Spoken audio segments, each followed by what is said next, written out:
fellow Nigerians. This is Smart Madu Ajaja, the presenter of Nigeria Now. At this moment in our nation's history, it's a call to our conscience and our consciousness to rise up now in defense of our present and the future of the next generation of Nigerians. The Nigeria Now program is presented every Saturday at 8 p.m. Nigerian time. I am using this opportunity to invite you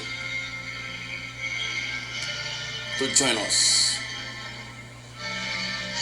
for serious discussions on the way forward for our dear country that is at the moment at a grave danger of being destroyed by the activities of less than 1% of its population. How long shall they destroy our country while we sit aside and look? The moment for us to stand up is now.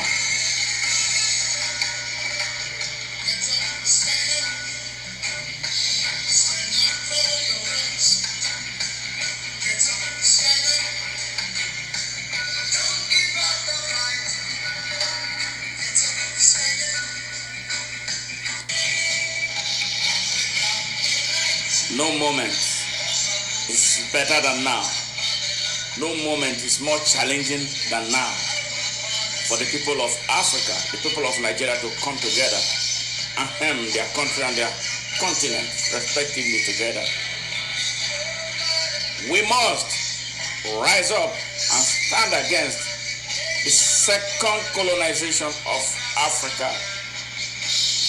Get up, stand up, is what this moment calls for.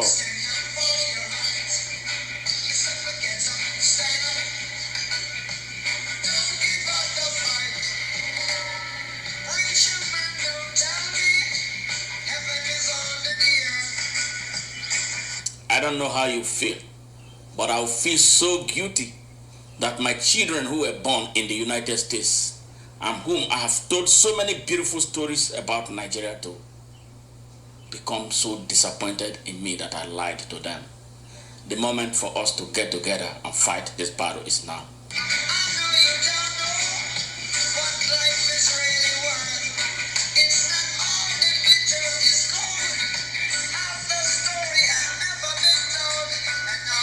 So every Saturday, 8 p.m. Nigerian time, let us come together and reason and get up together. God bless you and God bless Nigeria.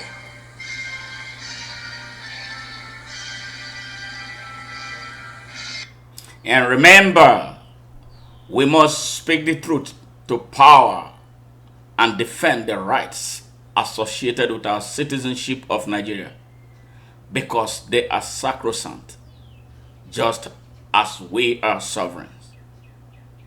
Good evening, fellow Nigerians. My name is Smart Madu Ajaja. It is Nigeria Now time.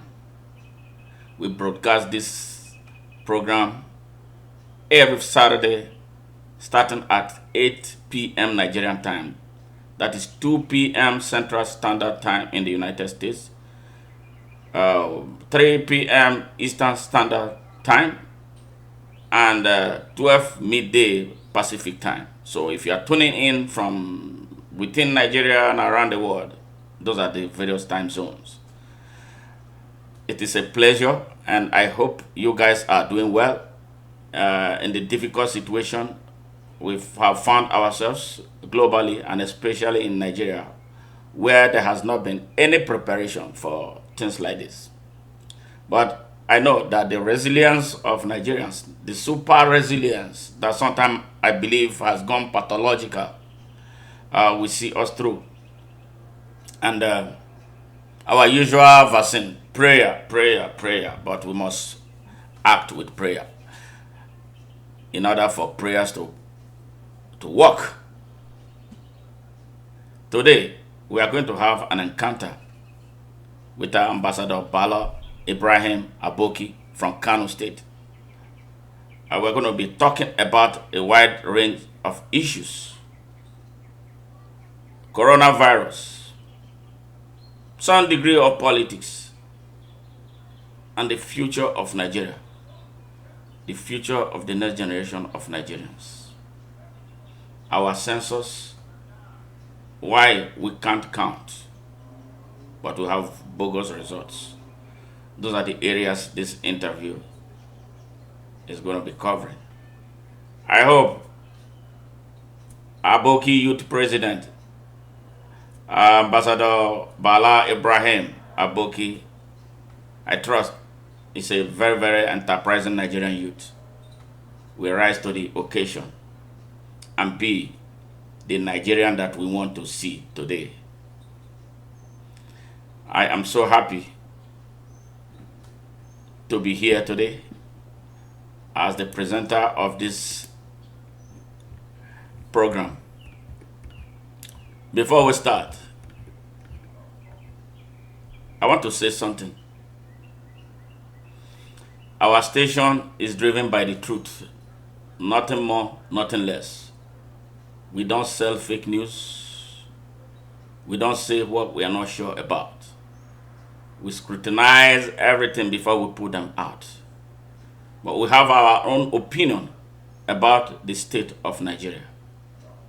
Now, I dare say that the APC-led federal government of Nigeria under President Muhammadu Buhari and the state governments across Nigeria have become a collective tragic embarrassment to Nigeria and a grave threat to the national healthcare security of Nigerians now and the immediate next generation of Nigerians, with the way they have mismanaged and continue to mismanage the coronavirus pandemic at all levels in Nigeria, as none of them has demonstrated that actionable leadership required of them beyond political rhetoric in the face of the growing rate of spread of the infection amongst the most vulnerable people across the states of the Federation.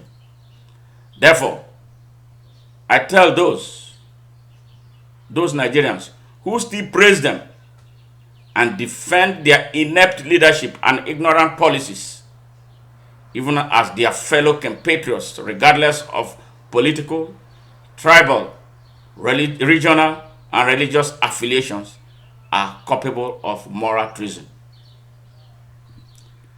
I call on all Nigerians, I call on all of you who are listening to me right now to get more people on board to listen to this program.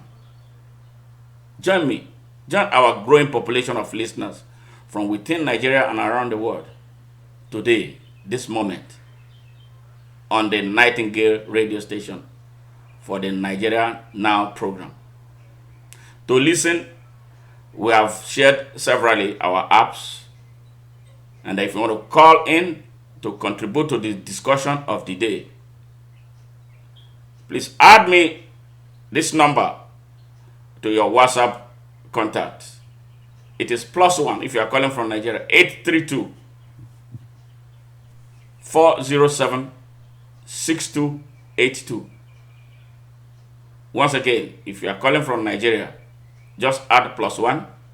That's on WhatsApp. After you add me to your contact, add that number to your contact. The number is +1 832 407 6282.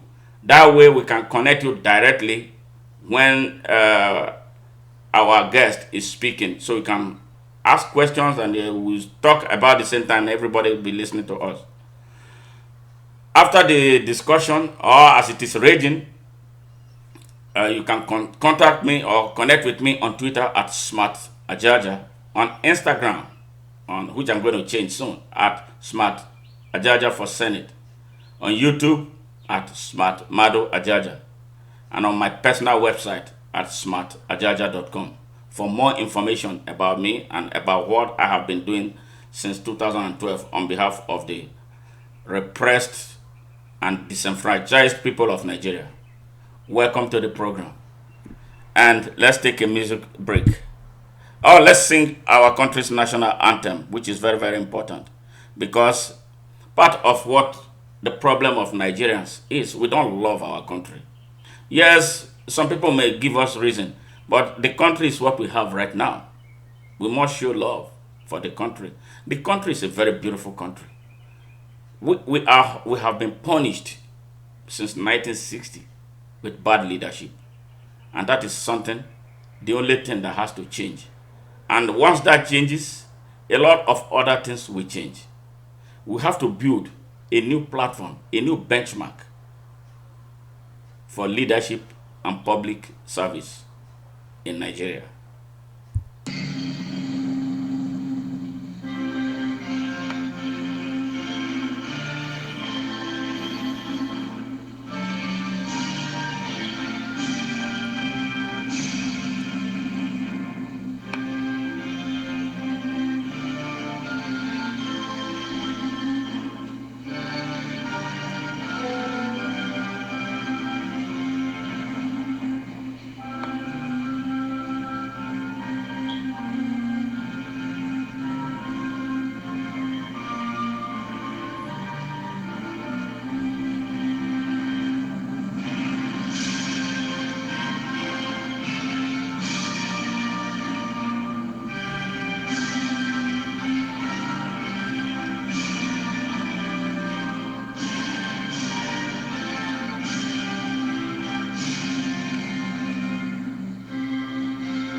We must change Nigeria now, or be sorry in our lifetime, and be blamed by the next generation of Nigerians for betraying them.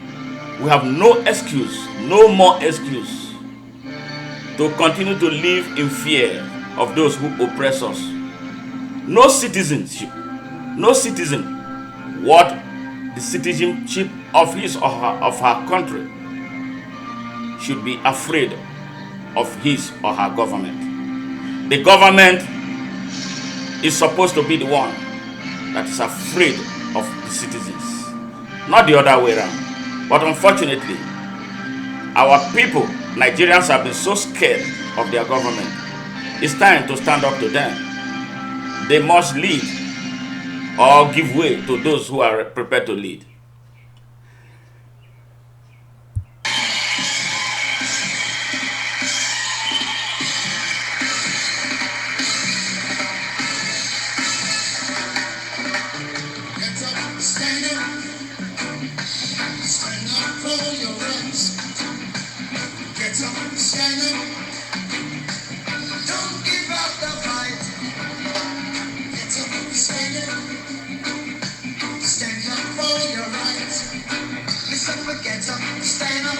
You know, we have been beaten down for so long. It is time for Nigerians to stand up.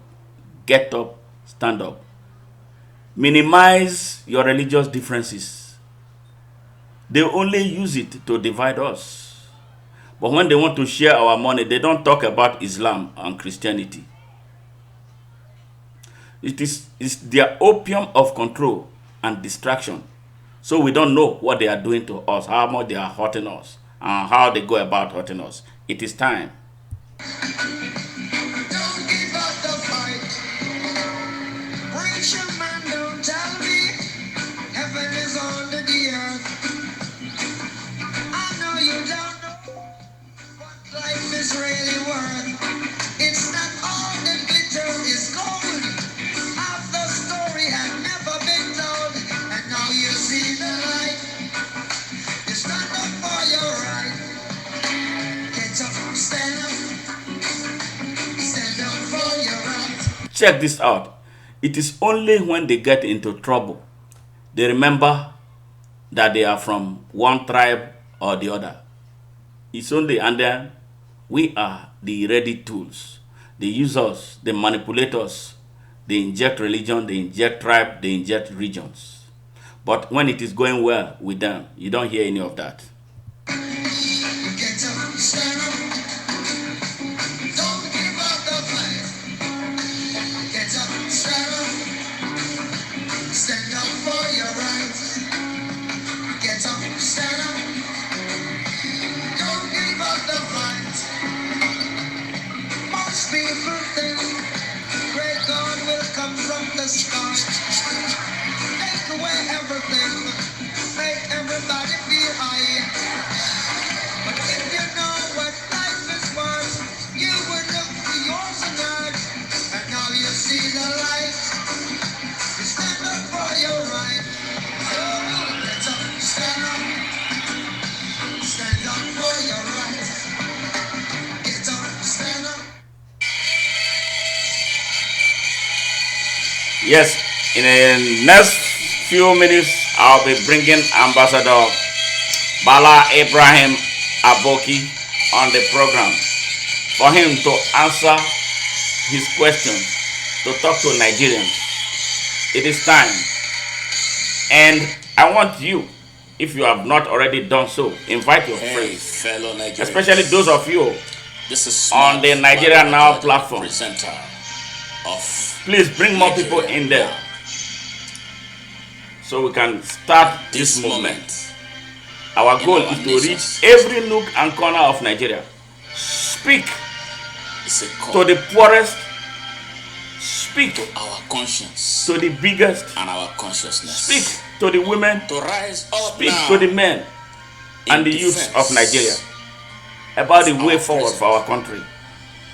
and the future of the next generation of Nigerians. The Nigeria Now program is presented every Saturday at 8 p.m. Nigerian time. I am using this opportunity to invite you to join us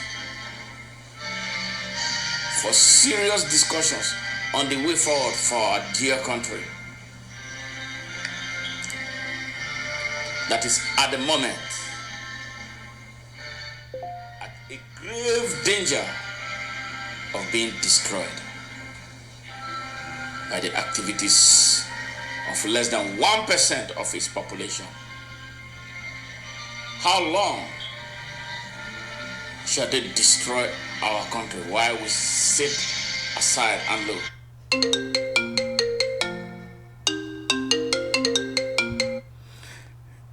Yes, Ambassador Ibrahim Bala Aboki, how are you? Yeah, fine. Welcome to the program. You are on air on the Nigeria Now program. How are you? Okay. I'm okay, I'm fine. Very good. Welcome to the program. Now, before we start, I want to let you know, I hope you have been listening. We're going to talk about a lot of issues as much as we can get to, and be open. You are talking to your fellow compatriots from within Nigeria and around the world. Just be your best, relax, answer the questions you are going to be asked the best way you can, the best way you know how. Honestly, because we are looking for honesty. That's the only way. The truth and light is the only the three things that are going to save Nigeria. So, are you ready for this? Yes, we are ready. Very good. All right.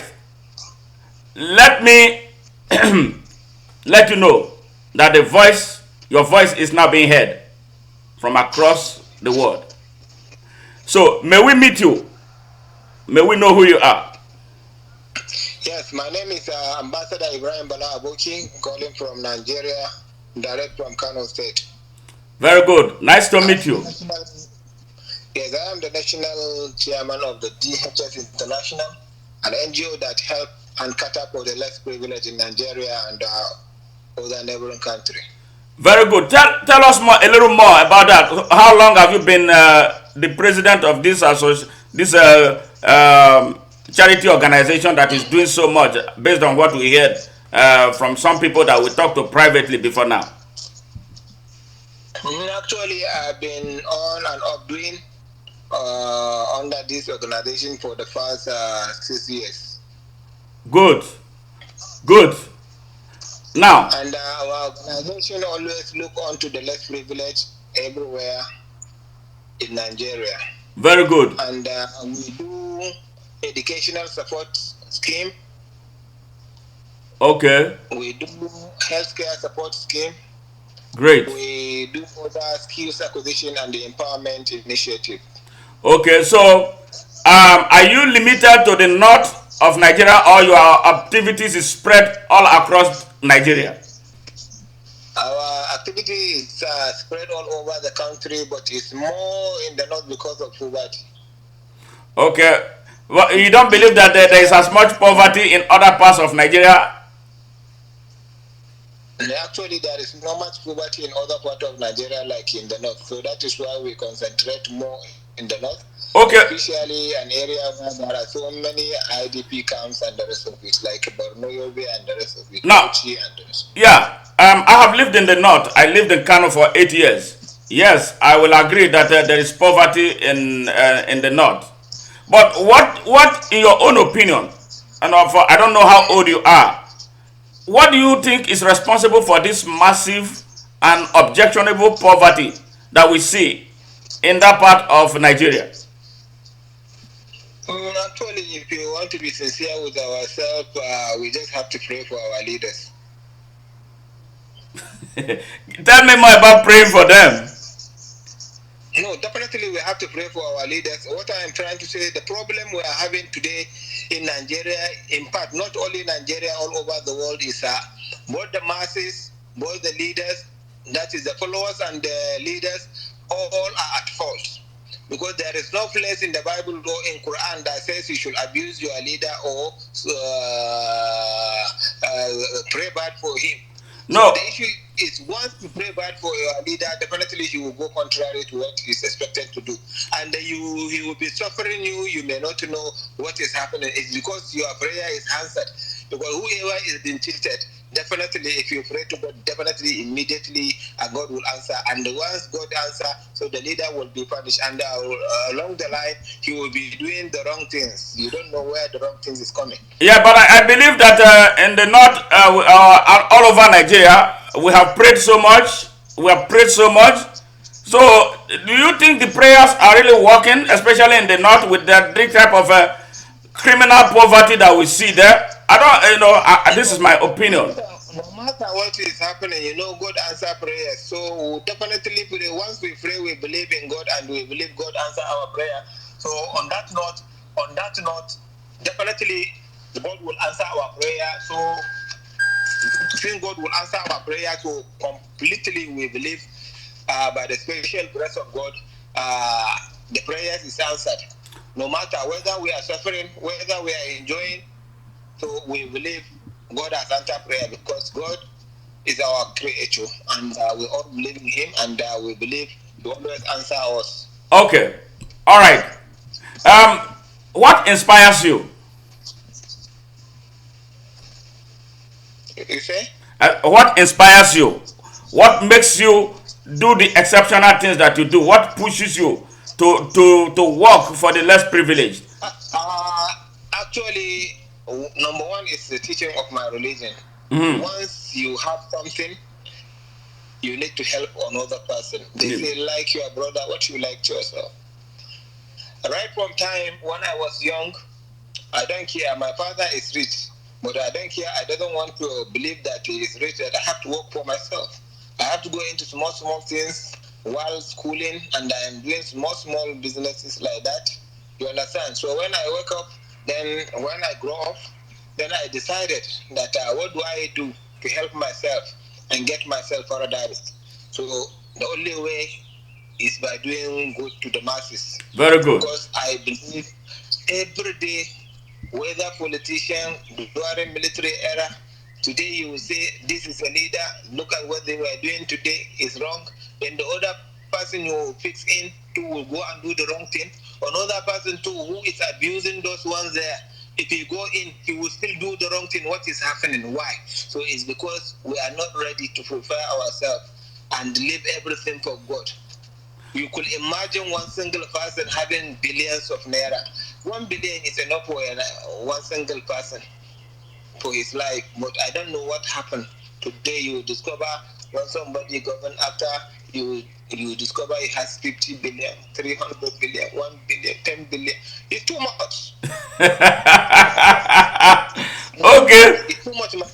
And the most annoying thing, most people will go outside Nigeria and invest instead of them to invest in Nigeria. Good. If you invest in Nigeria, no matter how people in Nigeria will eat from your money now, will benefit from that investment. Yes. You understand? Yes. And if you die, definitely the investment will remain in Nigeria, but they will die and the money will be outside. Good. And nobody will see the money, which is wrong. Okay. If you want to send the money and leave the money in the country. Wow. Wow. Okay, can you tell us a little bit about your education? The problem, brother, I have I am a builder by profession, and at the same time, I'm criminologist. Okay. I have advanced diploma in law, and I have HND and BSc in criminology. Wow. So from which school? And, I'm a builder. Enugu State University. Enugu State University. Oh wow, that's interesting. Yes. So do you speak Igbo? I'm a true Nigerian. Do you speak Igbo? You see, one thing I want to chip in again is, issue of this empowerment and helping the less privileged is something very, very important. Yes. In according to my religion, there is no community in the whole world that God has not risen a rich man there. Mm-hmm. That is why, according to my religion, there is what we call the cut for you to give 2.5% of your total wealth every year. Mm. So if you have 1 billion naira, you're supposed to give out 2.5% of your wealth every year. It's part of your own action. That is, if you believe in God and if you believe you are true Muslim, you must do that. That is 5 pillars of Islam. To believe there is no God but God, and Prophet Muhammad is the messenger of God. 1. Then number 2, 5 daily prayer. Then number 3, the fasting we are doing now. Number 4 is zakat, that 2.5% of what you have. Mm-hmm. Then number 5, going to Saudi Arabia to perform Hajj. So if you have the money, that is, you have the means. These are the 5 pillars of Islam. Okay. So if that 2.5% of your wealth is something very important. So in every community, and there are rich men in every community. So we cannot look at the government alone doing something. You understand? Because government cannot do it alone. But if we mean business and we want to go to paradise, we just have to remove from our own wealth and help the masses. By the time you are helping the masses heartedly by the special grace of God, God will equally help you, and you'll be seeing good things in your wealth. Mm. Okay. Let me cite an example. Any money you see that is bad money and the money is growing, wallahi, it's hellfire. Mm. But if the money is good money and you are doing what the God asks you to do, so definitely I am sure that will lead you to paradise. Good. You could imagine people having money, they are rich enough, but people are dying, no medicine, no food. You could imagine your neighbors, they were there, they could not pay school fees, your children are schooling abroad or are in expensive schools. You don't care. So that are the kind of reaction or lead all those small almajiri. Later they will come and begin to attack you. Say they want to collect the money from God, because they don't even go to Arabic school for them to know it's bad to attack. They don't even know. Most of them, they don't even know it's bad to attack somebody to collect something that is not there on there. It's only when you go to school well and when you read the Quran well, that is if you are a Muslim, before you know, yes, this is good, this is bad. Okay, okay. Let's stop right there now. Well, I'm going to come back. I will come to the Alamajiri thing because I saw it in Kano and I know a little bit about how it works. Okay, what is your opinion about Nigeria generally right now? No, looking at Nigeria from all angles, from north, south, east, west, what do you think about Nigeria as a Nigerian right now? Nigeria need prayer. Huh? What I know about Nigeria today, Nigeria, we need prayers from both Muslim and Christian should pray for Nigeria. You understand? Mm-hmm. Not even Nigeria, the whole world need prayers. As Mm. I'm talking to you, the whole world need prayers. Because not talk of Nigeria that even has nothing before said. And now with this COVID-19 or whatever they call it, things are going, of normal. The economy is grounding, So we need prayers for this country, and we need. Do you think we need more prayer than good leadership? When you pray for good leadership, then God will raise good leaders for you. But why has God not raised good leadership for Nigeria since 60 years? I think I believe that prayer comes with action. What is our people who vote for this leadership? God did not choose them. Our people went to vote. So have our people been voting for the right type of leadership beyond prayers? Let me say something. You see, for the past 60 years, we cannot say Nigeria is not well. Nigeria is good. You understand? Even if the right thing is not being done rightly, but they are trying. If we are talking of 60 years back to date, you understand? There are a lot of development in Nigeria. You understand? But there are so many of normality in Nigeria still. You understand? Yeah, I hear you. Because that's what I want to hear from you. Well, what do you think about a country that has no good hospitals? Oh, it's reconnecting. My religion say hello? Hello, yeah, you are back on air now. Yes. Are you hearing me? I'm hearing you now. Go ahead. Are you hearing me? Yes. Yeah. So, if I'm sitting based on my religion, always, both Christianity know, both Muslims know that God rises leaders equal to you always. Any leader God will rise for you, he will be rising the leader equal to you. If Nigerians are good, then God will rise them a good leader like them. If they are bad, God will rise them leader equal to them. Okay, so since Mr. Aboki, since the past 20 years, why has Nigeria not gotten the type of leaders with all the prayers everybody is doing? Everything, nothing is working. That means Nigerians are not sincere in their prayers. You see somebody praying. Yes, they are praying.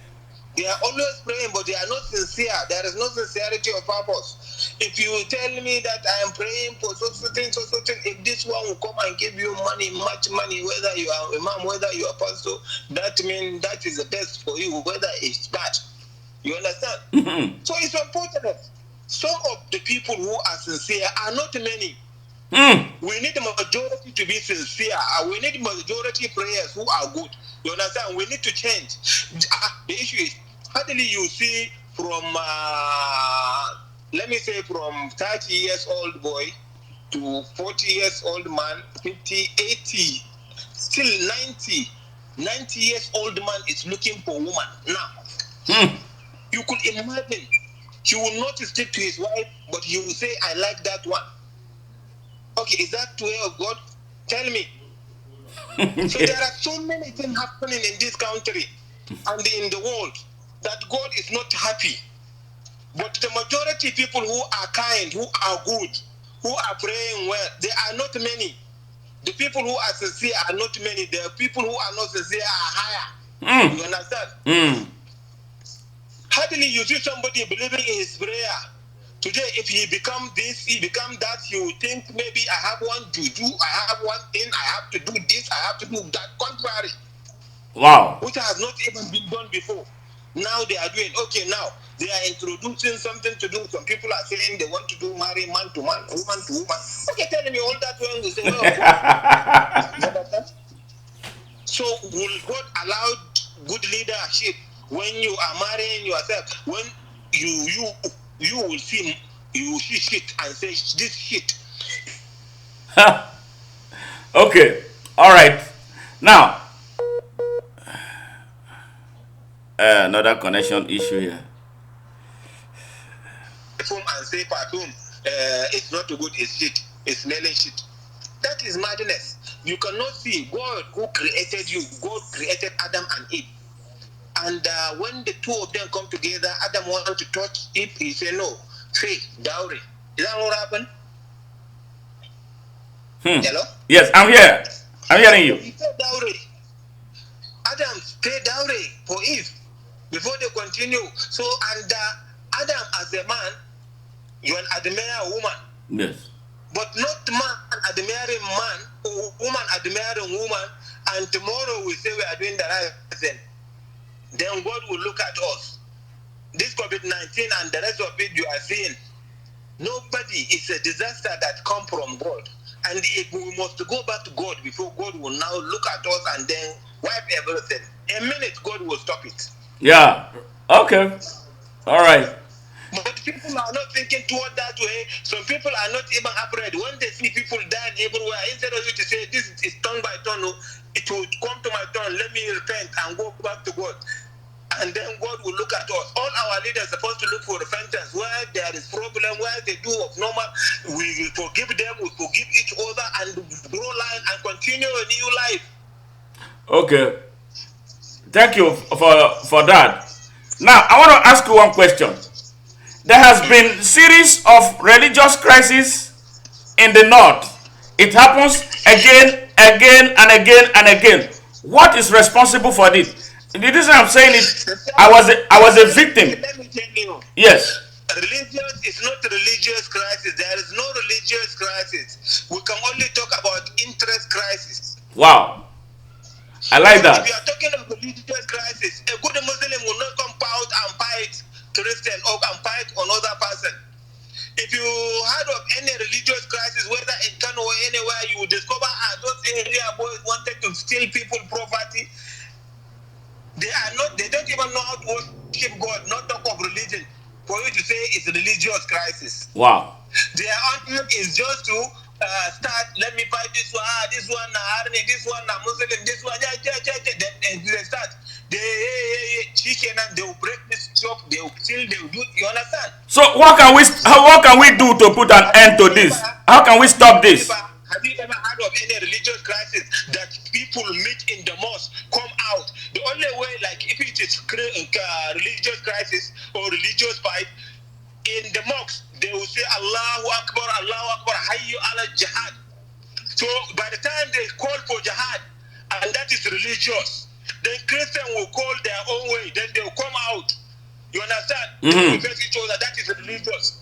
But not some people who don't even know in fact, they don't even know any direction toward God. They will just fight, and then people will say religious crisis. It's restless crisis. People don't have work doing. They tell they should do that one, to burn here, burn there, break shop, and then steal money, steal things. But it's not religious crisis. I don't want to call that one religious crisis. I have never seen religious crisis in Nigeria. But I saw this as interest of some people who wanted to do it and get what they want from it. I like that answer. So what can we do to put an end to this sinister attacks on fellow Nigerians? What can we do to end this type of what you described as interest crisis that happens especially in the north? You understand all these things before you. Okay, if you could recall, there was a time, was it 2011? 2011, should be 2011. Yeah. In Kano, when they begin to beat PDP people. Everywhere. Then the next thing, the thing turned to religious. You can see the interest. Yes. They are beating PDP. Is PDP versus APC? Are they NPP then? not if we see them.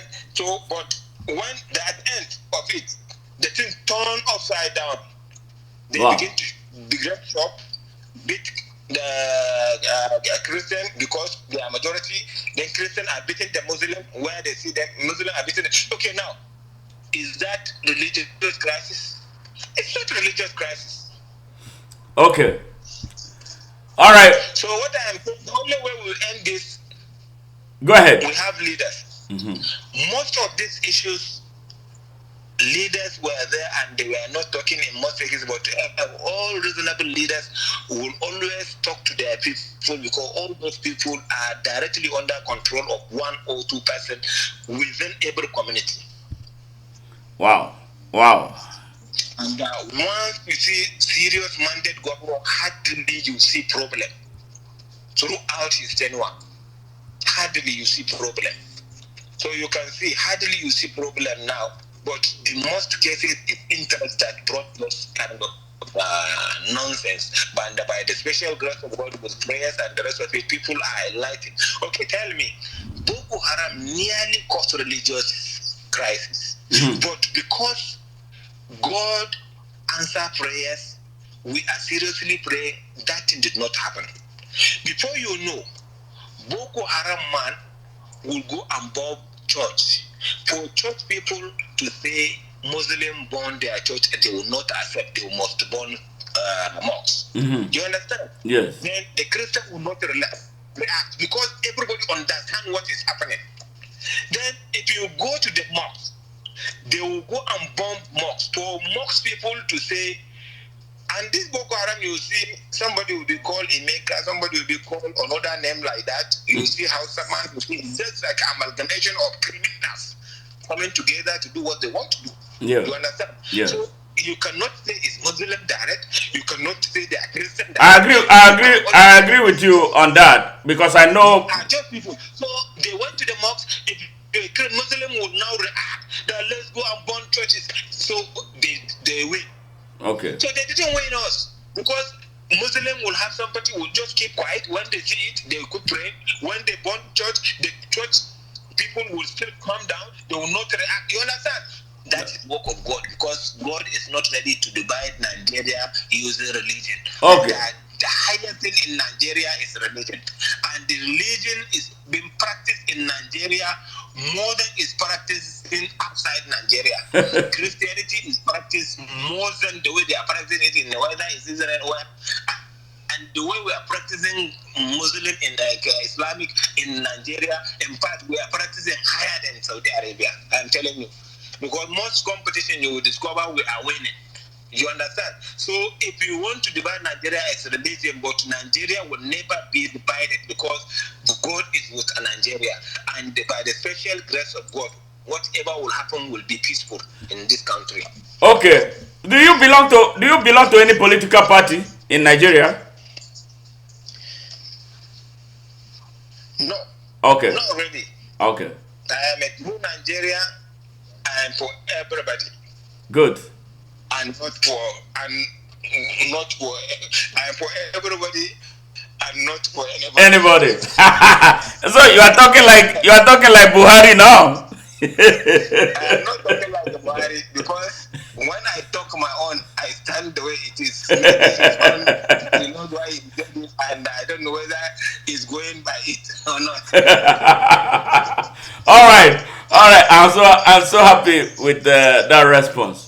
Now let's go to Nigeria population. Now it's a very important question.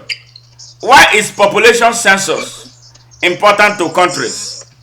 Why do we have population? Why do we count? Why do we have census? At least for us to have idea, so our budget will be targeted for.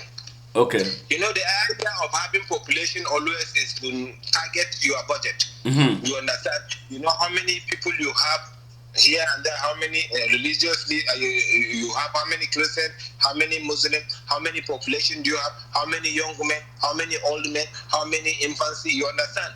When you have them, then you begin to target your budget. Okay. The next question is, Do you believe that the population of 200 million people in Nigeria that they tell us, do you believe it is correct? If it is not even more than that, man. Yeah, that's what I'm asking, because I'm not sure it's correct. I believe it's correct. If it's not, I believe it's correct. The population is, in fact, if it's no more than, if they tell me it's more than 200, I will believe, because Nigerians everywhere now, it was before you see Igbo man doing family planning. Now Igbo man too know they do family planning. It's just they do pop. The Yoruba man pop. Everyone pop. And some of them say married, no married, you see children. You understand? So I don't know. All right. Okay. When we talk of population, we always accept the population is Yeah, but do you think? Yeah, because I honestly, this is my own personal opinion. I don't believe that Nigeria is counting its people right because of the method they adopt in counting. We need to count Nigerian census. Why is it always politicized? They play politics with the census of Nigeria. I guess. I doubt if there is census. Do you know? I doubt if there is politics there. Do you know why? Why? Every government, if it is politics, if it is to increase the number, every government want to increase that. Every government want to increase, but it's not possible. Yeah, no, no. Everybody is involved in the fraud everywhere. They increase this. It's not, they don't count. They don't count the people the real way. That is why I believe Nigeria is not able to plan. Do you know why I'm telling you? Since 1991, I happen to be part of census in 1991. Yes. 1991, I think we are reading about 90-something million. Really? So I am part of the people who do that work. Yes. 1991. Really? So I know how it's been done and how it's been managed. If Nigeria, as I said, they want to share money, they can use that population to the population map. You understand? The enumerated centers, they can use that one. They know how they can use that to give out whatever they say they want to give. You understand? So they do want to give. One. And number two, if you look at polio now, today, every house they will go there and do polio, and they know how to do that polio, and that polio is going around. You understand? So I don't know why, if they want to share 20,000 naira, it would depend to go around to if they want to share it. Okay, Mala, let's take a little break and stay on. Don't hang up. Let's take a break from so that it will give you some time to recover from the question that you have, the hot question you have just taken. We'll be right back. Listeners, you've been listening to Malam Ambassador Ibrahim Aboki Bala from Kano State. Stay tuned and I will be right back.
Thank you.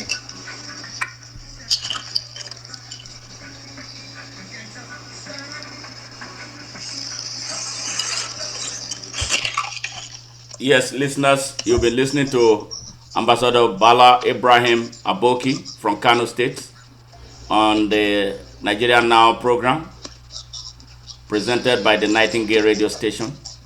We broadcast our program every Saturday starting at 8 p.m. and we have interviewed quite a few Nigerians. Our goal is to reach every corner of Nigeria to gauge their opinion, how they feel about Nigeria today, and their projection of Nigeria for tomorrow. Our goal is to unite Nigeria, not to break it apart. So we don't support any effort by any group of persons, regardless of where they come from or what they believe in, to tear Nigeria down. I believe that we can solve Nigeria's problem if we begin to engage one another.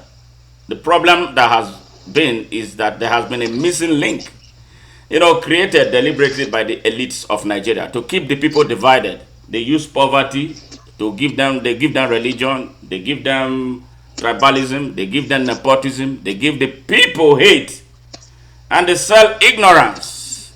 And ignorance is so easy to sell.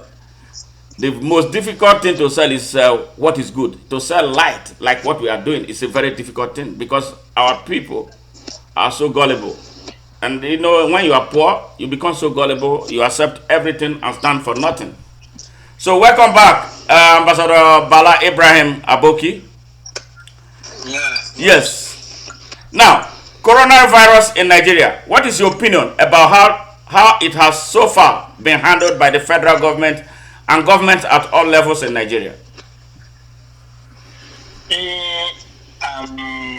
Sincerely speaking, this COVID-19 is one of the things, if one has to say the truth, we see the actions and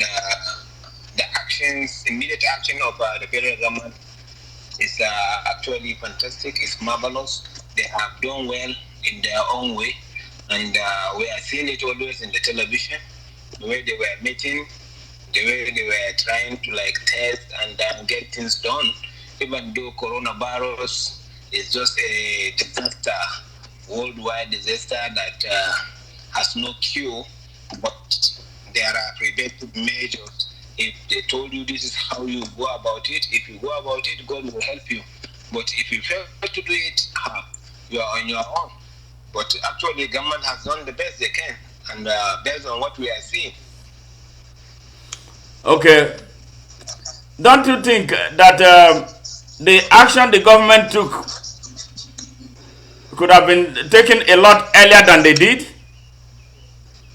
Actually, that one is a mistake, and human being, you always found him one thing.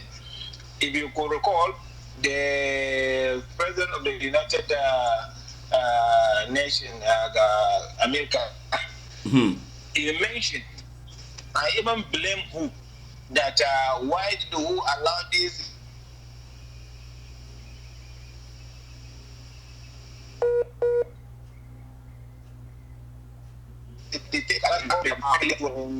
And separate. You understand? So, but if God says something will happen, whether you like it or no matter how clever you are, wallahi, you cannot protect it. And nobody think Corona is going to be Corona like this. Nobody thought Corona is anything serious the first time Corona started. You understand? Until when it comes into your country and you begin to experience it, then you begin to take serious measures. Then other countries, when they discover, then they take measures immediately. You understand? And Nigerian government too have taken measures, and I have seen their effort. In fact, they have tried. You understand? Because this is something, when people are dying, nobody can kill anybody. God is the only answer to this. So it's one who brought it, is one who will lift it off, and is one who will give us medicine. And the best medicine we have now is prayers. Okay. That's the highest medicine. Now, the disease, this virus is spreading all over Nigeria right now. No, prayers? No, everybody is praying. Villager who is in the far village, there is corona today.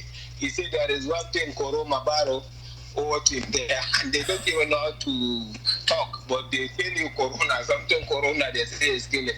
But that one, they always assume it's big man that has it. They don't want to believe it's this corona is for everybody. Anybody who get closer to corona will definitely get corona. Okay. You understand? All right. And if you prevent yourself by washing hands regularly, by covering your mouth and the rest of it, the way they said you that distance, that is the distancing. Social distancing. So by God's grace, you will not fall victim. Even if you fall victim, you will even get corona and get out of corona. You don't even know.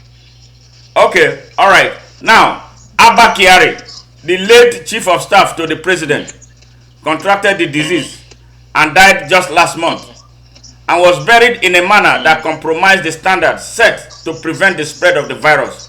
What is your take on that? Because I saw footages of many people in there who were unprotected.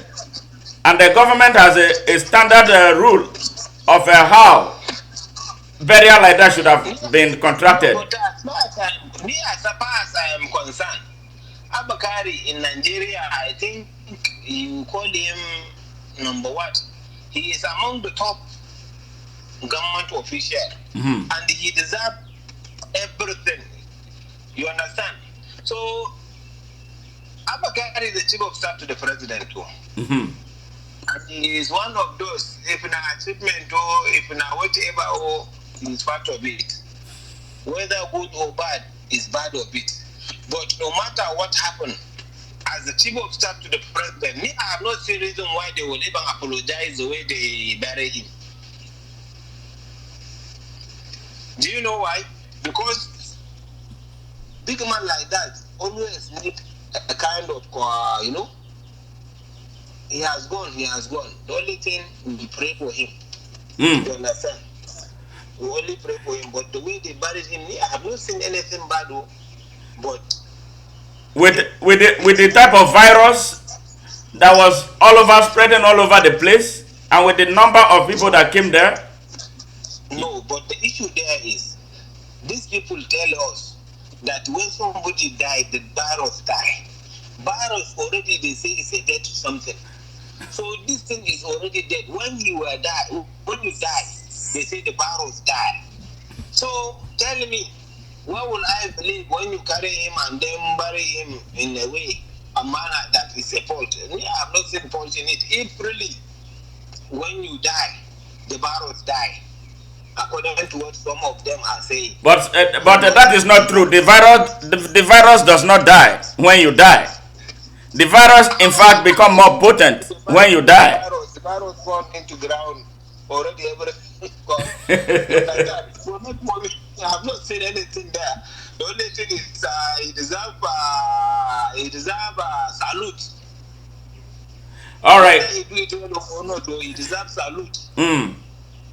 Okay. He deserves salute. They cannot just bury him the way they will bury every other person. That's clear. Sincerely speaking. So are you telling me now, if president of one big country die or chief of staff of one big country die because of coronavirus, they'll just silent his death and then just go on? But high level government officials in other countries have died, and they bury them according to the rules set by the same government. So what we are trying to do is to prevent double standard, which is what played out with Aboki. Not just double standard that was annoying, double standard that compromised those who came for the burial. A lot of people perhaps left that ground infected with the virus. So the government has to obey its rules. So if that's the case, they apologize, and when you apologize to God, you need to be forgiven. So these people are supposed to be forgiven. Okay. Now, what is the situation in Kano right now as it affects this coronavirus? What is the situation in Kano with the coronavirus? Actually, the situation in Kano is always, when we talk of improvement, it's a good thing that you say it's improving, but this coronavirus is always increasing. Let me put it in that way. The other time they will say 80 something, yesterday or today or so, they say 92 or so. So all those things, we have about 300 and something like that. So the issue there is issue of coronavirus is unfortunate in Kano, and I believe we always come out and tell Nigerians that is corona and corona is real, and no matter what, you have to follow the rule of. Because now it appears that the Kano State government did not have anything in place to fight back. And what we heard was that people were dying and a lot of people were being buried. And the government was not coming forward to tell Nigerians what was going on. Kano State himself confessed that he cannot do it. He is begging federal government to come in and the rest of it. And when we are advising him to carry every other stakeholders along, because this is not something he can do alone. This is not politics. This is not something, and he is a governor of Kano State. Kano State is a governor of Kano State, people of Kano State, not governor of APC or any other thing. Yes. So the issue there is just hard to take. Let's look at example. Dr. Ravi Musa Bonkoso, who is from the other side, has given a very big hospital with about 60-something bed. No matter what, that will be useful for this kind of things happening. Okay, but Malam, why was the state governor? Whether they are accepting it or they are not accepting it, which is unfortunate. We have to come together. Kano is our country, Kano is our state. Yes. You understand? And Nigeria is our country, and we must stand to protect the masses. You understand? Nobody knows himself today. Whether you are governor, whether you are president, whether you are whoever in Nigeria and in Kano, anywhere you are, this coronavirus will not choose anybody before they can catch you. So you will not know what will happen to you. So let us be sincere in our dealings with whatever we are doing. We shouldn't think coronavirus is business as usual. Coronavirus is a disaster that comes, and we pray it will go soon, but it's something that is all over. It is worldwide. I see no reason why we have to forgive each other. We have to carry everybody along to fight this thing. By the time somebody is coming into there and we are not keeping politics aside and we are bringing politics into this, how can we even progress? So that is why I'm even giving kudos to Boss Mustafa, because he is doing wonderful. Okay, now who and UN are already trooping about 3,000 personnel into Kano, and so many food and the rest of it is coming into Kano. Even the Aisha Wada has sent something.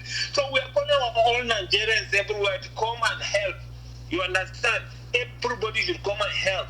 You understand? Be it prayer, be it whatever, food, whether medicine and the rest of it. It's not only coronavirus that is Kano. There are other diseases, because there are massive, in fact there is masses in Kano everywhere. You understand? And there is poverty. So how do you think they will cope up? Everywhere is locked up. You don't have car. You have to look for Kekenape. And if you have Kekenape, you to hospital. Kekenape cannot go back. You understand? So when you get there, even the doctor who will attend to you is afraid of you, thinking that it's coronavirus, because he doesn't want to die. Okay. Now, so but the problem, why the problem became, people everywhere here. Yeah, but from what we hear, why the problem became so pronounced and out of control was the way the governor handled it, because he was pretending, misleading the people that something like that does not happen there. That is why I told you the way the federal government are handling it is well done. Yes, we give kudos to them. But the way it's happening in Kano, if not now that they have listening here and some of them begin to come in, then we are watching and let's see what they can do. You understand?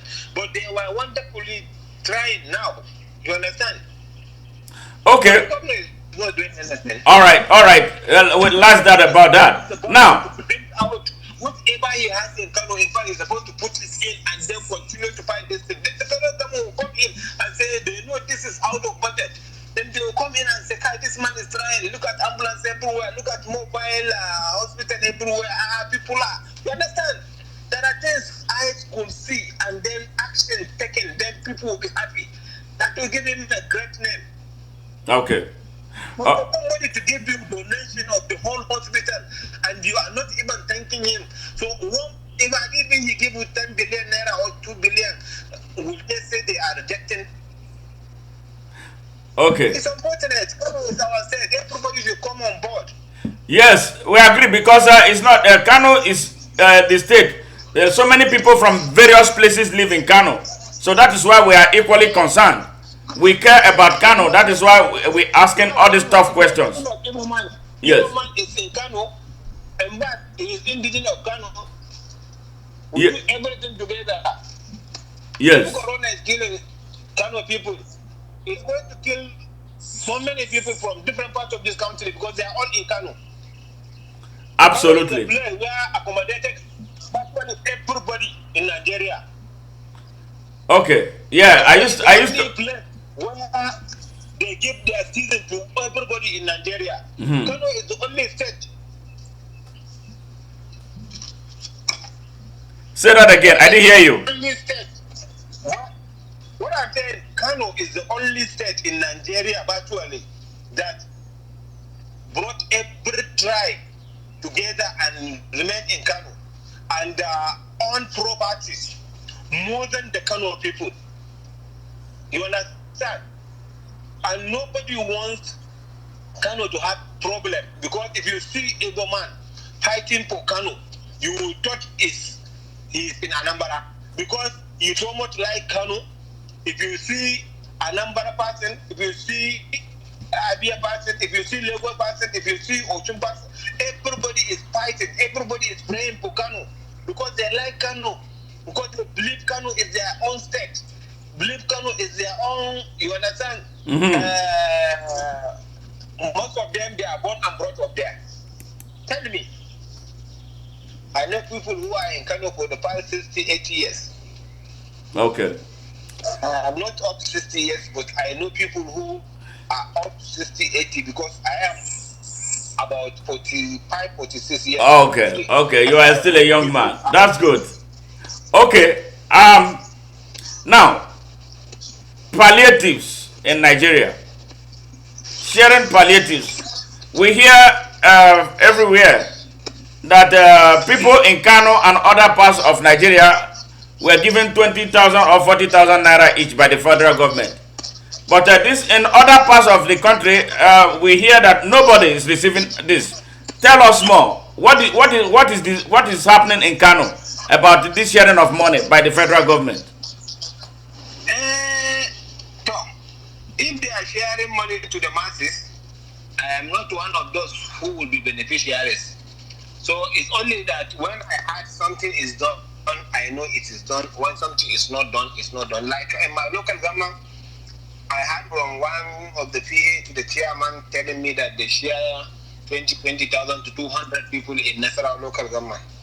But actually, I don't know the people who receive, whether they are Marxists, whether they are friends, whether they are political associates and the rest of it. But all I know, 200% in Nasarawa local government that is populated around 1 million is receiving 220,000 per 200 people. So you mean not everybody got the money?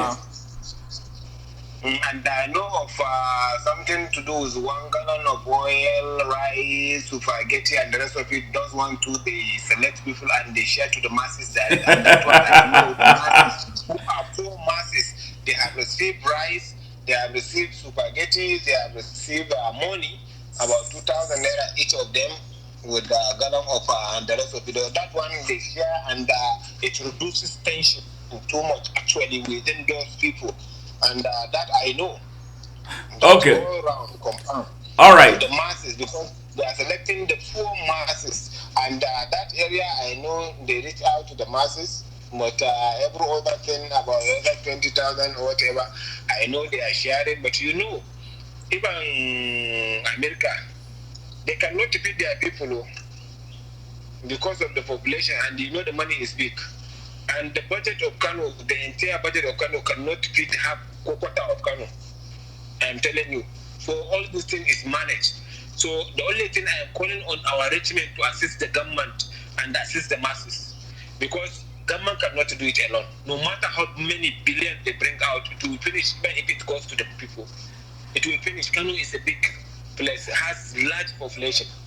Anybody who wants to paradise, it's time for him to come to Kano and invest for paradise. The masses are there. Okay. Government are doing their best. But other people, we shouldn't look at the government doing and then we ignore and say, there is government. Government, what has the government has? So many people have what the government doesn't have, and they don't want to help the masses. What? So if they didn't help the masses today, they will help themselves in hellfire tomorrow. They Okay. come out and help the masses and help the government. Yes. All right. Ambassador Bala Ibrahim, Aboki. Now, we hear that people are still gathering in large numbers, praying in mosques in various parts of the north. What is it? Is it true that people are with all this? Huh? It's not. It's not true. It's not true. I am telling you, nobody is gathering anywhere. If anybody would take any video of gathering and the rest of it, that will be a gathering for the past 3-5 months. Okay. Because people can cook lies. People can cook every nonsense just to sabotage, and they don't mean well for the system. I didn't mean they will cook that nonsense and they mean well, and that thing will relate to another good thing. No, it will have say yes. But they will cook lies that people are still doing this, people are still doing that. I'm telling you, with my naked eyes, I am privileged to supervise most of happenings because me, I don't stay alone. I don't stay in one place. The issue is, whatever happens, I believe I must come out and assist this system, and I will must assist the masses here and there. If you're telling me there is rampant death, yes, there is rampant death. We don't even know what is killing people. You understand? But if you're telling me people are gathering, it's a different issue. It's a lie. So Shikena. Okay. Okay. Yes.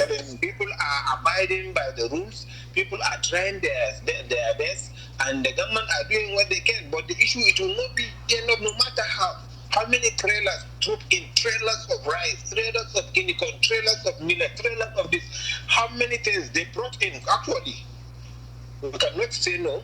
They bring it in, and they are trying their best in sharing. But the issue, it will not be enough. If people are helping them, they should help them more, or they should come and help the masses direct. Okay. We have a few minutes to come to the end of the program, but I have a few more questions to ask you. Now, beyond 2023, what type of leadership do you beyond 2023? What type of leadership do you want to see for Nigeria at all levels?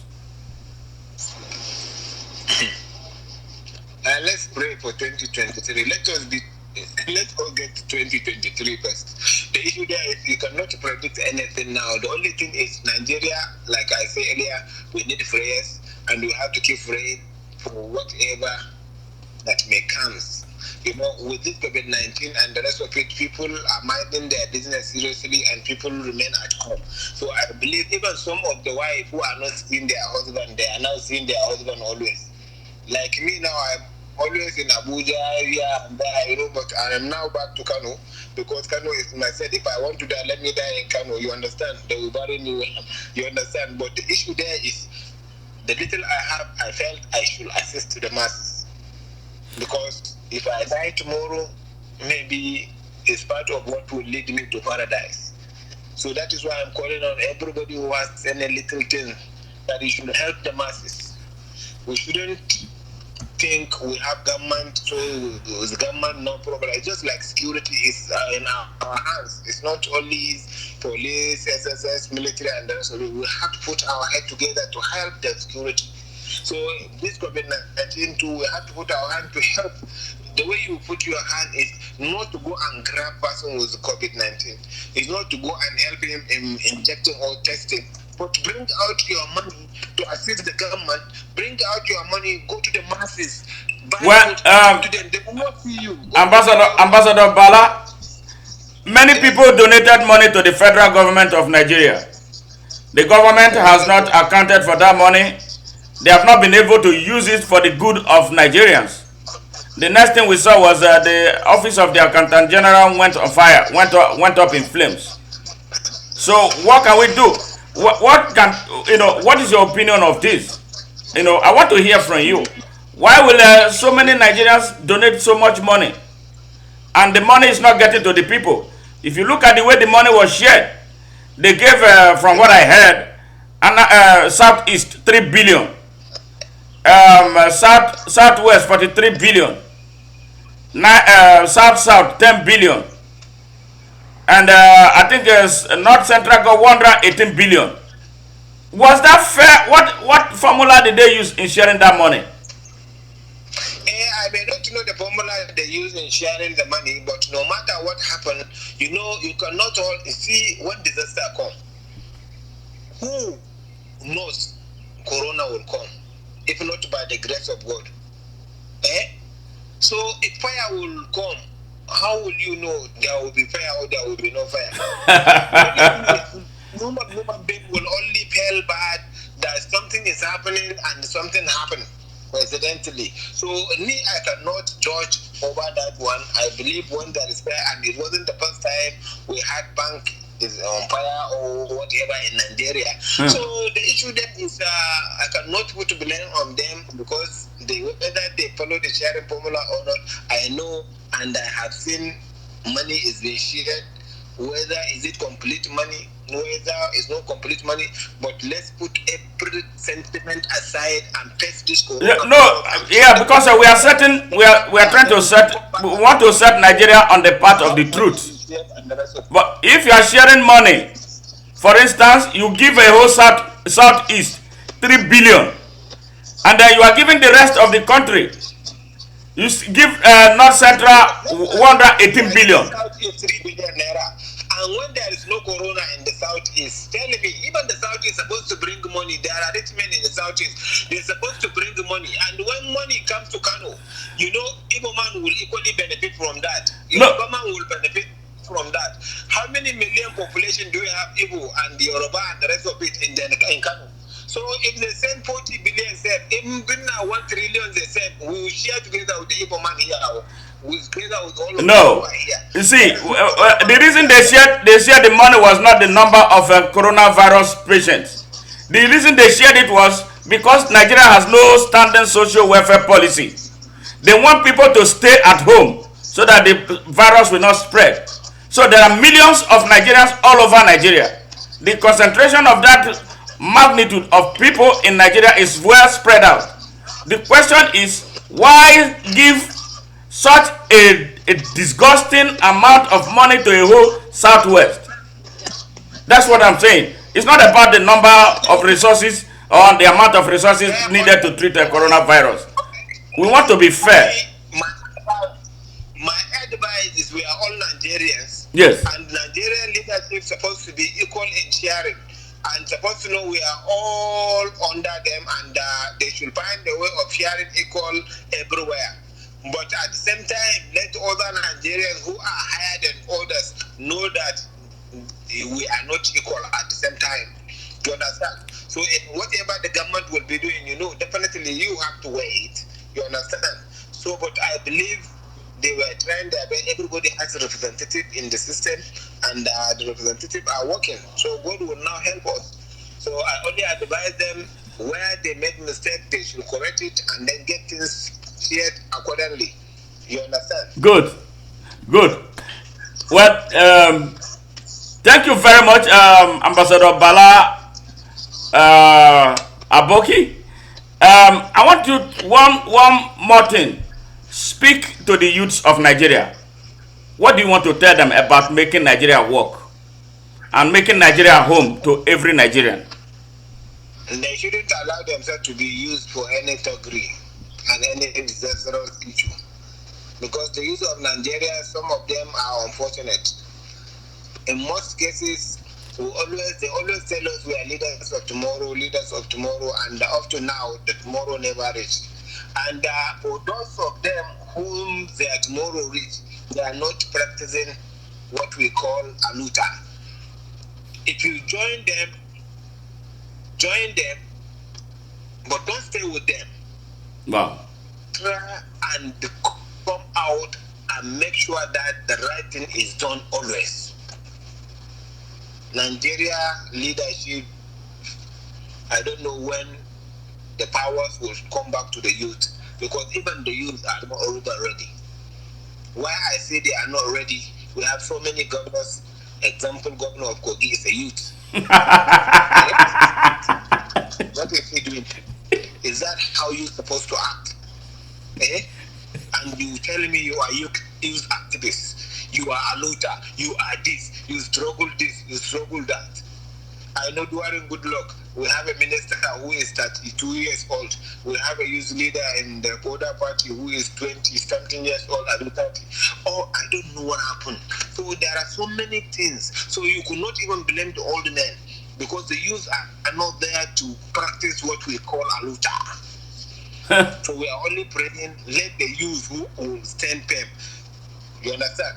I expected any of the president of the Federal Republic of Nigeria to change the system. Because somebody who has 10 billion or 50 billion already kept, if he becomes whatever he becomes, he doesn't mind, he will want to get another 50 billion. But any youth that doesn't know money, if he see 1 billion, it's enough for him. He will be afraid of seeing 2 billion. You understand? Yes, I hear you.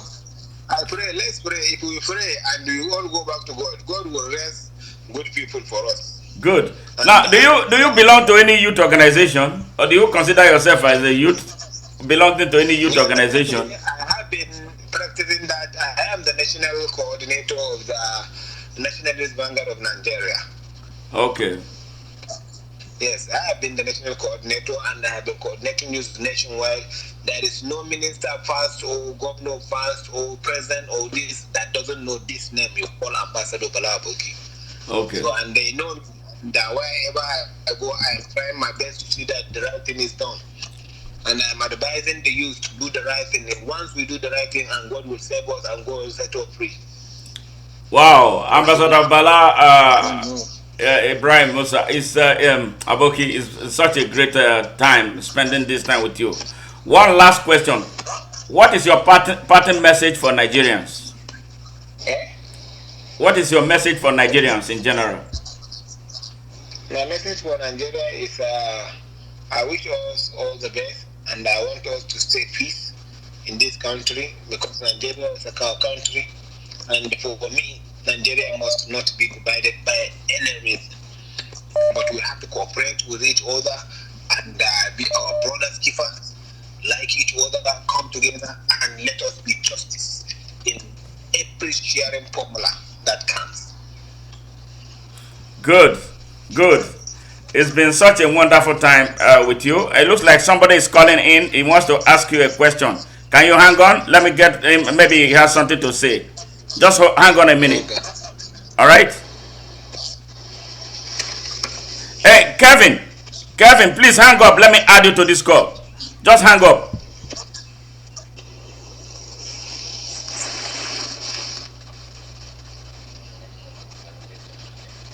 Hey, Kevin, can you hang up and I will personally add you so that we don't lose him.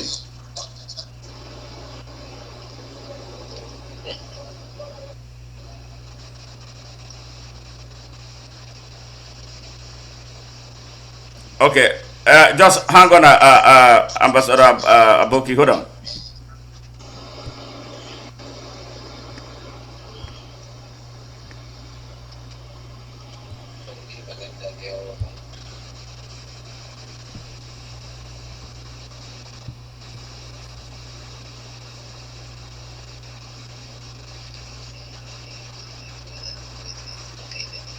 Hey, Kevin, Brian, you are on air. How are you? I'm good, and you, my senator, sir? Good. Welcome to the Nigeria Now program. You are on air, so let us hear you. Thank you, Bala, Ambassador Bala. You are doing a wonderful job, but I want to disagree with him entirely on something he just said. He made reference of Yahya Bello as the president of judging Nigerian youth. And he says the youths are not ready. It's not like we are not ready. I think the not too young to rule bill was passed not quite long ago. And the result of that bill in 2019 elections is very, very vivid.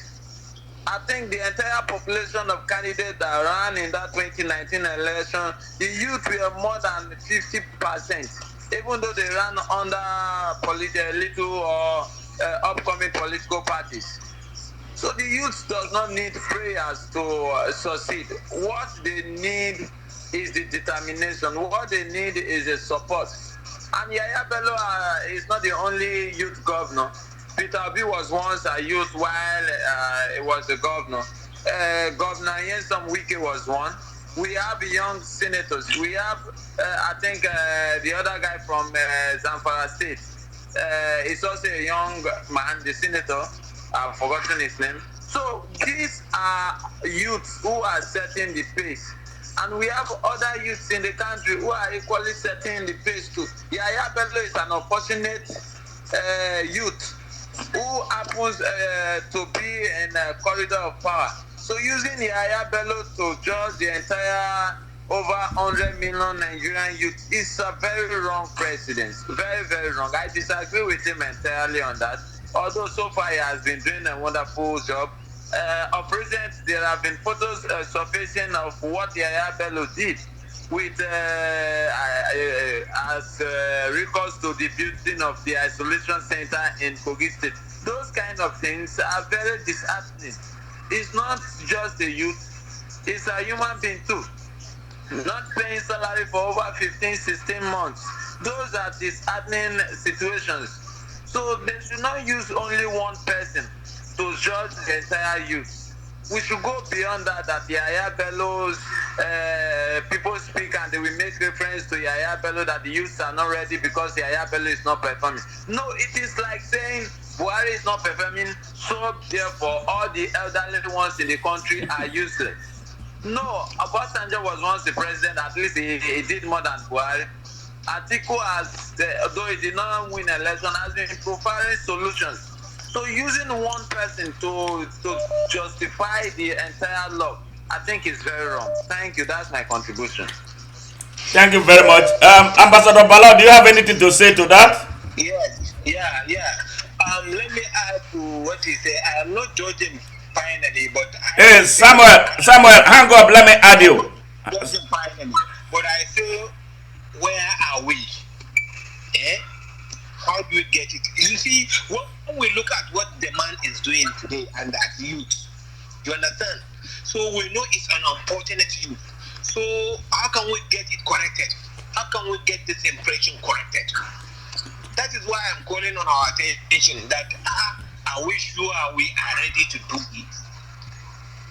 This guy, everybody knows the struggle. You understand? He's part of, you understand, the student union, this and that.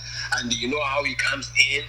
Aluta brought him in, and he forget about all those kind of things, the people who brought him. In fact, it's unfortunate. If the youth will behave this way, it is unfortunate also.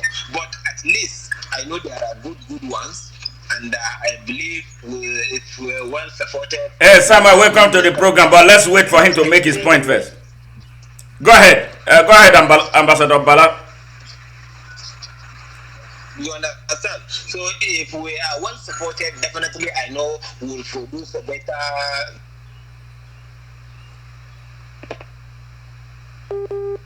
I would have allowed them to rule. It would have been better than the way it was. You understand? Because I know we can do better than them. You understand? I know we can do better because we are energetic and we have the experience. You understand? And we know we can do it. So I am sorry where I made mistake, and I have to tell you that I prepare you to any other elderly man because I know their brain is working, but it will not work like faster than our own. Okay, Samuel, you are air. Do you have anything to contribute? Ambassador Bala, hold on a minute. Hello, Samuel. Samuel. Good evening, sir. Good evening. How are you?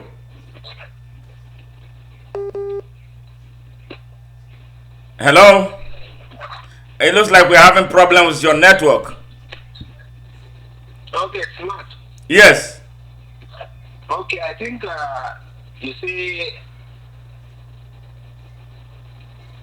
hello? Yeah, I'm here. I'm listening. Okay, so now I think they can understand where I'm heading to. Yes, yes. I know. I understand your points. Listen, the rest of God. This is the time. Yes. We want the youth to take over this country, 2023, by the special grace of God. Great. I'm in total agreement with you on that. We are tired of hearing you are the leaders of tomorrow. You are the leaders of tomorrow. So if they say you are the leaders tomorrow, we'll tell them now. That is not like you are the leaders of tomorrow. If you tell me you are the leader of zero, you are the leader of now, tomorrow, not tomorrow, now. All right, I'm so happy with the hunger you have expressed and to see things change. And I think the youths of Nigeria can really make things happen. All they need to do is to stop selling their votes. All they need to do is to stop complaining that there's hunger in the land. And the truth is that because there has been hunger in the land, as far as because they cannot manage what we have in the country. Yes. So one is what we have in the country, there will be no hunger in Nigeria. We can feed all African countries. Absolutely. It's enough to feed all African countries. We can feed all African countries. Absolutely. So let the youths wake up. Let them get up and start holding those who have been misleading them. Let them hold them accountable. Let them demand. Nobody gives you power. You have to take it. Oppressors never give you freedom. You have to fight for it. But what I've observed is that, well, for some reasons, the youth of Nigeria have been so repressed. They have reduced themselves to the level of messengers doing crazy things for those who hold them in captivity. They prefer to be SAs. They prefer to be PAs. They prefer to be killers. They prefer to be thugs. They prefer to be ballot box snatcher. They prefer to be assassins. You need to wake up. You need to wake up and take your power. Take it. Take your freedom. Don't wait. Nobody is going to give it to you. So we have another 2 or 3 years to organize ourselves. I mean the young people. I'm speaking to the young people of Nigeria. Nobody should be afraid of being a Nigerian. I don't care where you live. I don't care where you come from. I don't care what you worship. But if you have that citizenship of Nigeria, you must be able to stand up and demand what belongs to you. Because those in power, they have held our country hostage for 60 years. It's either after them, their children, and then their own children. So they are preparing another generation of their children to continue what they have started. We must stop them now. So that is why I hope the youths of Nigeria are listening. It is time. This moment is yours. Not for any other person. It is yours. You have the intelligence. You have the creative ingenuity. You have everything at your disposal to make a difference. All you need, all the youths of Nigeria need right now is sacrifice. Because it has always been their unwillingness to sacrifice for everything. Every time you approach a Nigerian youth, typical Nigerian youth, the first thing is going to tell you about money. How money is everything. Why money is going to be the only way you can win an election. So they don't have that fire. They don't understand that their future is in danger. They don't understand that their future is at risk. They don't understand that the children they are going to have will be born into abject poverty if they don't take responsibility now. I appreciate you being here. And hey, Samuel, are you still on air? Samuel. Hello. Okay, go ahead. Make your contribution. Oh, thank you so much. Yes. I appreciate you, sir. I appreciate you more. It is possible to revive. It is possible to revive Nigeria. But I'm of the opinion, and I'm of the view that the minds of Nigeria youth must be retrieved from the competitive leaders. Yes. who believe in money politics in Nigeria. Yes. People are most likely to be loyal to the fingers that feed them. And there is one African proverb that says, "He who pays the piper, It is the tone. So, most of our youth that we have nowadays, they are powerless. How do I mean?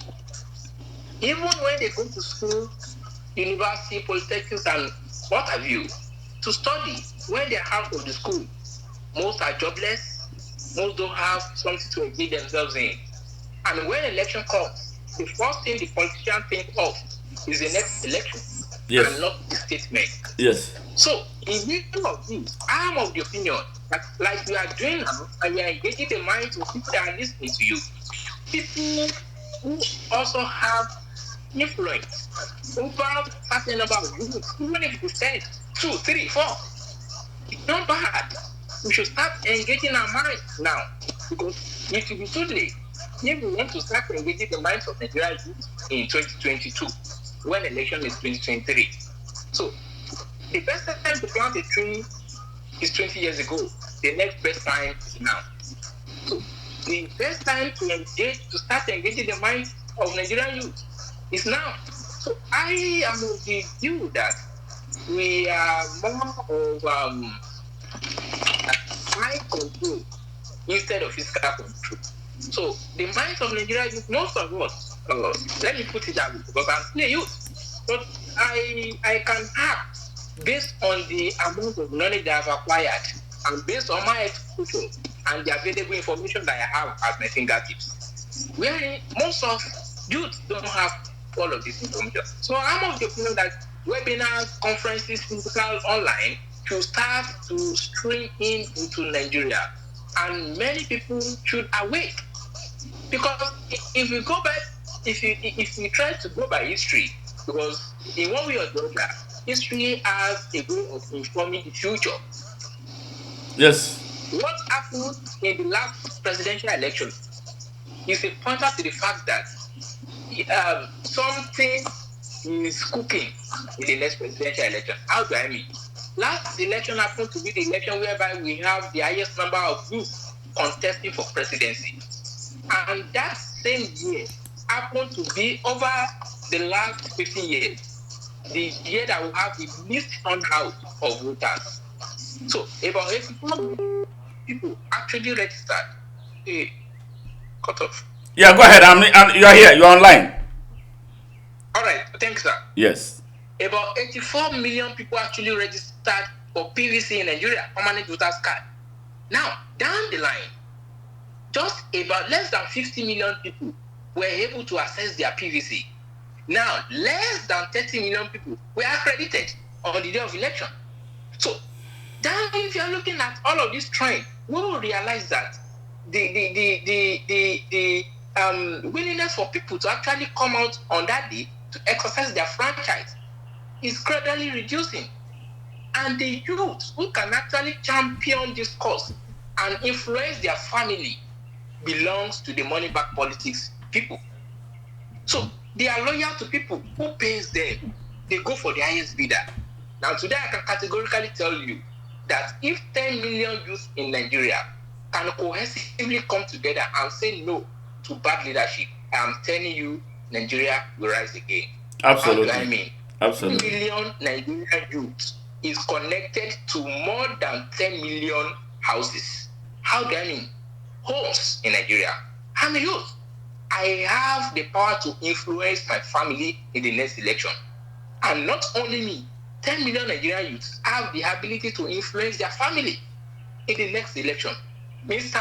Smart Madu Ajaja, you will agree with me that as you have a vibe in you, you are the player now. But in 10 years' time, sir, you might not be the player again. You're right. You will never forget your team, which is Nigeria. Yes. So this is one of the issues we should be considering at this critical moment. The youth of today will be the players of tomorrow. But people who are on the field playing now, we actually determine what will happen to Nigeria in 20 years' time. And this has always been my cry. that Nigerians over time has failed over time, that it is high time everybody actually rise up to face the reality. Yes. And we should lift ourselves from the doom that some people has actually orchestrated for us. Nigeria we are living now is a diagram, is a plan of some people. We don't plan the Nigeria we are living now. Some people actually designed it. So the Nigeria we want should be designed by us. So going back to my earlier discussion, sir. Yes. Engaging Nigerian youths, I mean their mind positively now through programs, webinars, online programs, so many things should kickstart now. And when schools resume now, okay, after the pandemic, I think Nigerian government, the federal government, should take a look at our curriculum. How do I mean? Any society devoid of ideal people, any institution devoid of ideal people will collapse without any reformation again. And that's what is happening to Nigeria right now. Ambassador Aboki, Bala, I really appreciate you. I wish 10 million Nigerian youth can be doing what we are doing. Nigeria will not be where it is today. Smart Madu Ajaja, I wish 10 million Nigerians are doing what you are doing. Nigeria will not be here again. And let me pick from the word of Professor Lumumba, who says, until we can have conscious people who can do the right thing at every point in time, even when nobody is looking at them, then the world is not yet to be free. Absolutely. Wow. And like what Mother Teresa said, he said, whenever she enters a room and she sees the room very dark, he said she didn't ask herself what brought about the darkness. He said she will light a candle so that it will contribute to the destruction of the darkness. Absolutely. And for us to actually have a society whereby when we enter a dark room, everybody will try to lit their candles to contribute to the destruction of the darkness, then we must have institutions where we have people of ideals, where we have people who are conscious, where we have people who are very thirsty of the progress of the masses and not the privatization of the public wealth. Wow. So in our political system, we should review the curriculum. How do we produce people we are putting out to the system? Right? While I was in primary school, religious study used to be a compulsory subject there. I don't know now.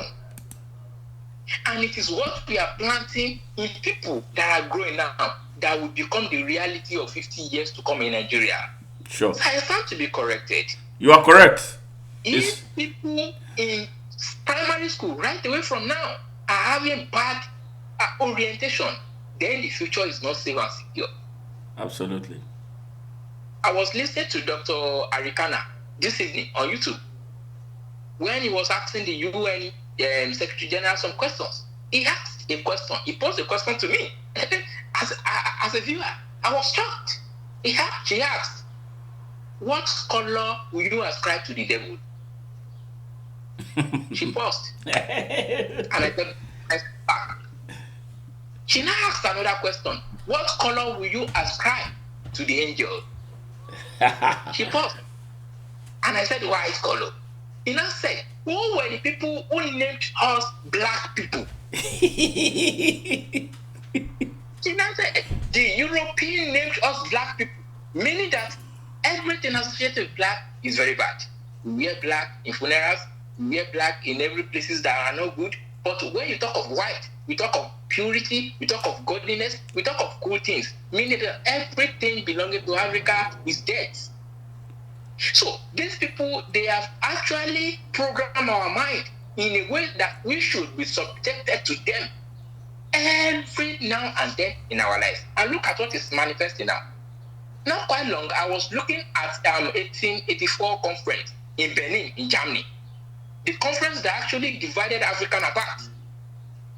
Look at what happened. Look at how those leaders orchestrated their plans against Africa, and they took the resources of Africa. Look at what France did to African countries. Up to now, some African countries are still subservient to France. But when we are speaking of these critical issues at this moment, and our leaders are there playing us, privatizing the public wealth into their own account, having foreign accounts elsewhere, outside the country, meaning they cannot even trust us. And the best way to devalue what you have is for you not to use it. We have banks in Nigeria, they don't use it. We have healthcare in Nigeria, they don't use it. So what are we planting in the minds of the growing one? So they are believing that what we have is fake and not authentic. So we have actually defined ourselves to the divination of the white, that we are black people. So right away from our childhood, we should continue to build the consciousness into the people right there from primary school. Through religion study, that we are people of not lesser God. We are equal people with equal rights. Yes, so absolutely. From now and forward, the Nigerian government should try as much as possible to bring religious study, both Christianity, the Muslim path, and incorporate it to the syllabus and make it compulsory. When I was in secondary school, when I got to SS1, I think I offered briefly, just brief.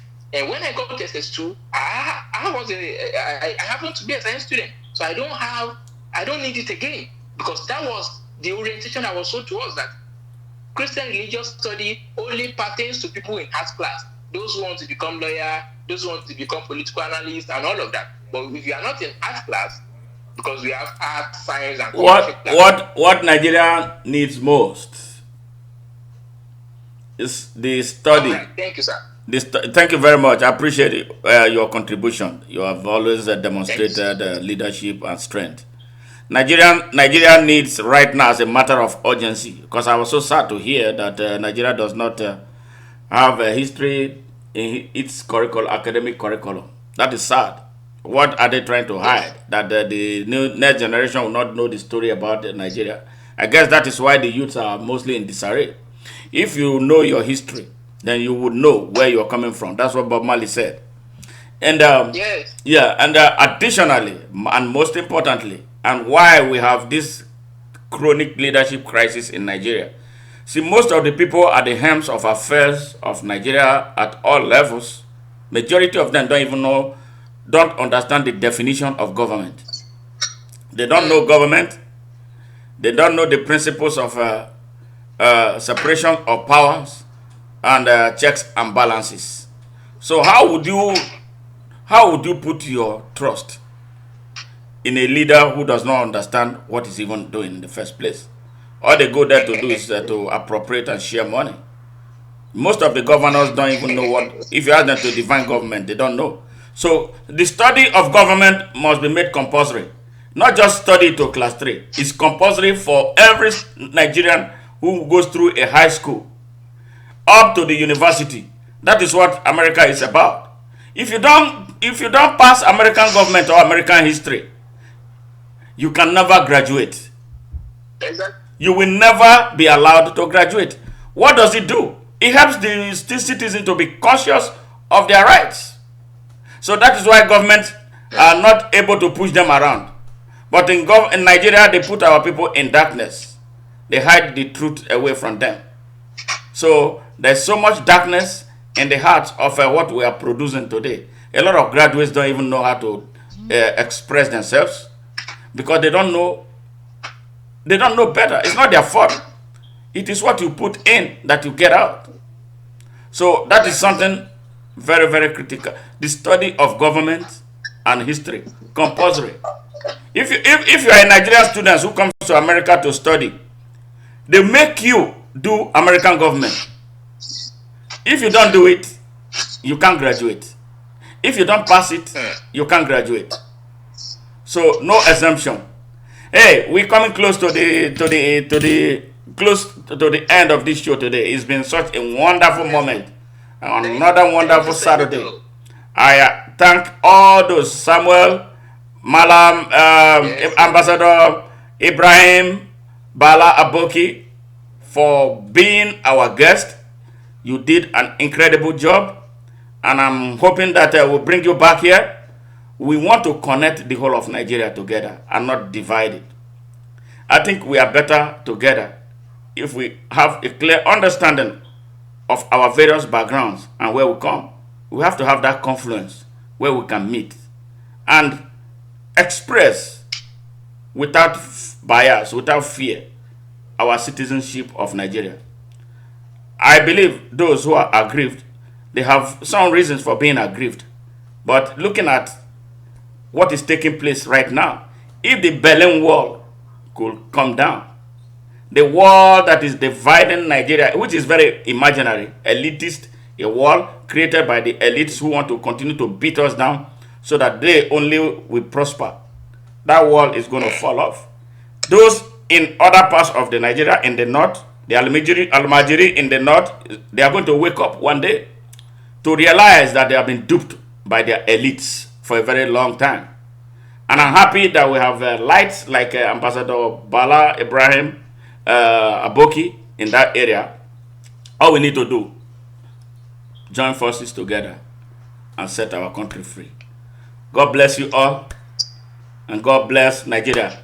Once again, thank Samuel, Ambassador Aboki, Kevin, and the crew members of the Nigeria Now program, and everybody who listened, who tuned in, because it's not easy to spare 2 hours of your time listening to this. But I think it's worth it, because it's about a country that we love so much, a country that we want to see progress, a country that I would want to bring my 3 children and they will feel safe and secure, and they come back to the United States so even prouder than they had ever been before.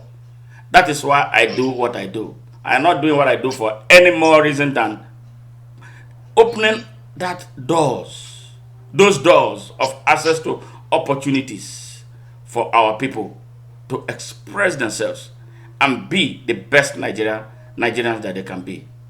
Have a great weekend. Have a great Saturday.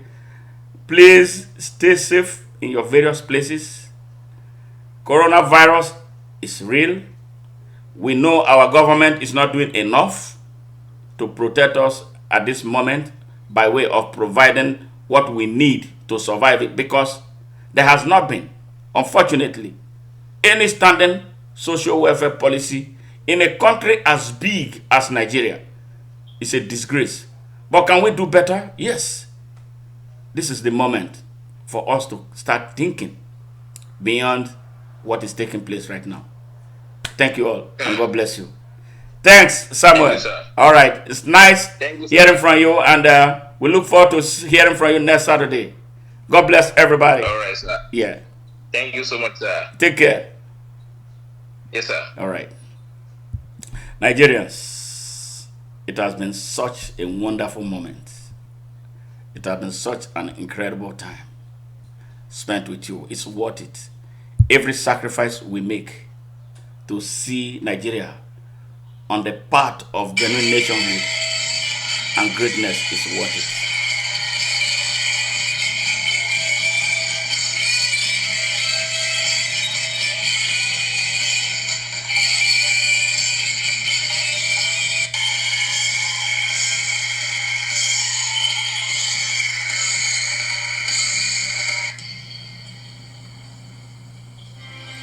Hey, fellow Nigerians.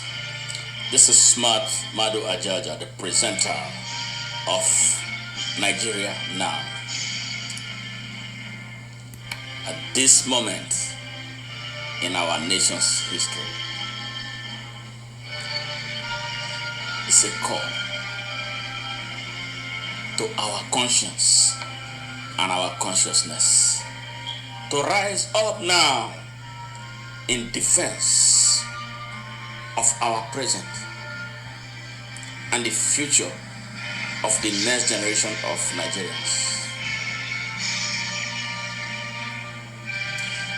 The Nigeria Now program is presented every Saturday at 8 p.m. Nigerian time. I am using this opportunity to invite you to join us for serious discussions on the way forward for our dear country that is at the moment at a grave danger of being destroyed by the activities of less than 1% of its population. How long shall they destroy our country while we sit aside and look? The moment for us to stand up is now.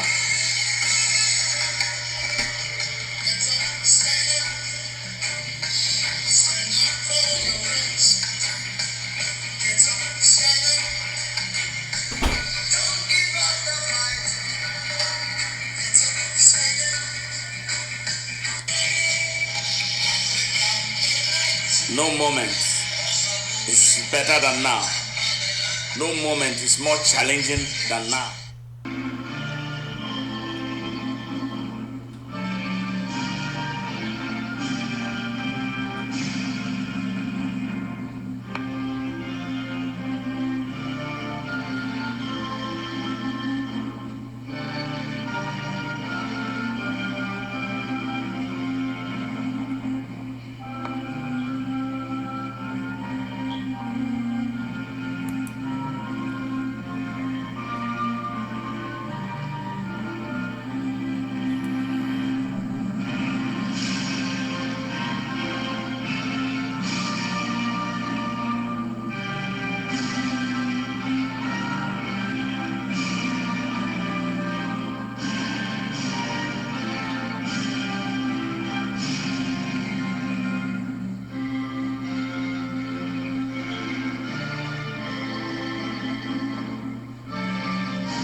For the people of Africa, the people of Nigeria to come together and hem their country and their continent respectively together. We must rise up and stand against the second colonization of Africa. Get up, stand up, is what this moment calls for.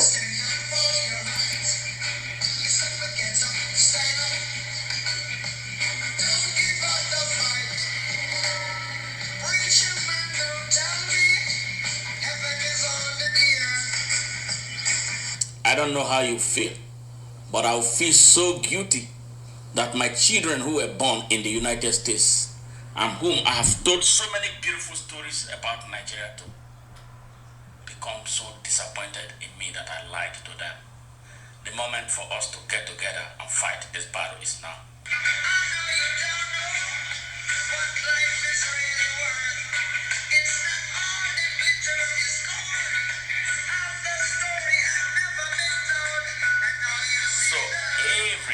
Saturday, 8 p.m.